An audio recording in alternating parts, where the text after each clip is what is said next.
میں آپ حضرات سے یہ گزارش کرنا چاہتا ہوں کہ الحمدللہ مجھے دنیا کے مختلف حصوں میں جانے کا موقع ملا ہے۔ دنیا کے 6 بر اعظم میں سے کوئی بر اعظم ایسا نہیں ہے جہاں میں حاضر نہ ہوا ہوں،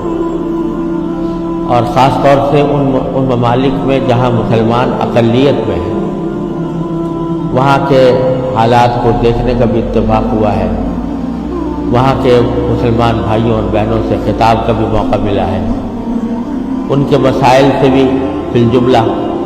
الحمدللہ واقفیت حاصل ہوئی ہے۔ لیکن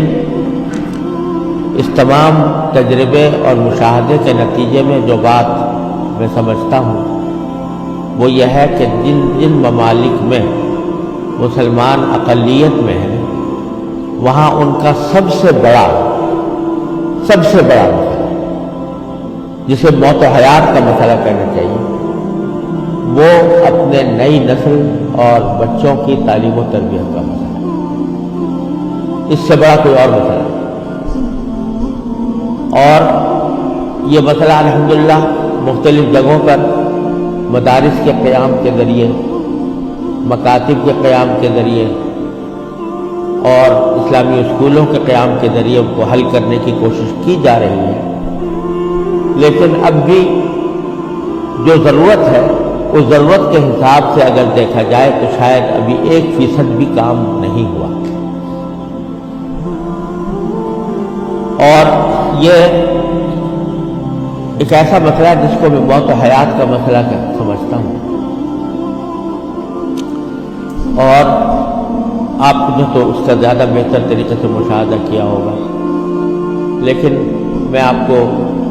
خود اپنا تجربہ بتاتا ہوں کہ سن 1978 میں، یعنی آج سے تقریباً 38 سال پہلے مجھے سب سے پہلے امریکہ جانے کا اتفاق ہوا۔ اس وقت 1978 میں سب سے پہلے میں امریکہ گیا تھا، اور ایک مسلمان تنظیم کی دعوت پر گیا تھا۔ مسلمان تنظیم کا اس وقت بہت سی مسلمان تنظیموں کا ایک وفاق تھا جس نے ہمیں دعوت دی تھی۔ جب میں اس تنظیم میں پہنچا اور اس کا سالانہ کنونشن تھا، اس میں حاضری ہوئی، تو سب سے پہلے تو میں یہ دیکھ کر حیران رہ گیا کہ جب شام کو دعوت کا اہتمام کیا گیا تو اس میں کہیں دور دور حاضرین کے اندر اسلام اور دین کا کوئی شائبہ نظر نہیں آتا۔ خواتین اور نوجوان لڑکیاں وہ مردوں کے ساتھ اور نیم برہنہ لباس میں بیٹھی ہوئی تھی، اور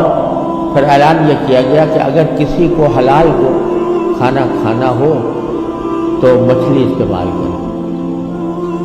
جس کا مطلب یہ تھا کہ کھانے میں حلال کا بھی کوئی فکر نہیں تھی۔ وہاں بیٹھنا مشکل ہو گیا، ہم لوگ کہیں الگ چلے گئے۔ اس کے بعد معلوم ہوا کہ رقص و سرود کی زبردست محفل منعقد ہوئی۔